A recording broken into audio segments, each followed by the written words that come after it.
سعید نے بیان کیا ان سے قتادہ نے اور ان سے انس بن مالک رضی اللہ عنہ نے کہ رسول اللہ صلی اللہ علیہ وسلم نے فرمایا کہ آدمی جب اپنی قبر میں رکھا جاتا ہے اور جنازے میں شریک ہونے والے لوگ اس سے رخصت ہوتے ہیں تو بھی وہ ان کے جوتوں کی آواز سنتا ہوتا ہے کہ دو فرشتے منکر نکیر اس کے پاس آتے ہیں۔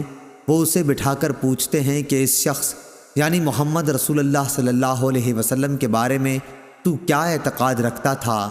مومن تو یہ کہے گا کہ میں گواہی دیتا ہوں کہ آپ صلی اللہ علیہ وسلم اللہ کے بندے اور اس کے رسول ہیں۔ اس جواب پر اس سے کہا جائے گا کہ تو یہ دیکھ اپنا جہنم کا ٹھکانہ، لیکن اللہ تعالیٰ نے اس کے بدلے میں تمہارے لیے جنت میں ٹھکانہ دے دیا۔ اس وقت اسے جہنم اور جنت دونوں ٹھکانے دکھائے جائیں گے۔ قتادہ نے بیان کیا کہ اس کی قبر خوب کشادہ کر دی جائے گی جس سے آرام و راحت ملے۔ پھر قتادہ نے انس رضی اللہ عنہ کی حدیث بیان کرنی شروع کی۔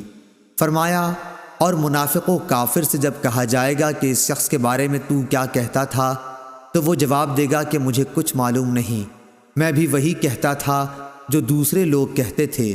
پھر اس سے کہا جائے گا نہ تو نے جاننے کی کوشش کی اور نہ سمجھنے والوں کی رائے پر چلا۔ پھر اسے لوہے کے گرزوں سے بڑی زور سے مارا جائے گا کہ وہ چیخ پڑے گا، اور اس کی چیخ کو جن اور انسانوں کے سوا اس کے آس پاس کی تمام مخلوق سنے گی۔ صحیح بخاری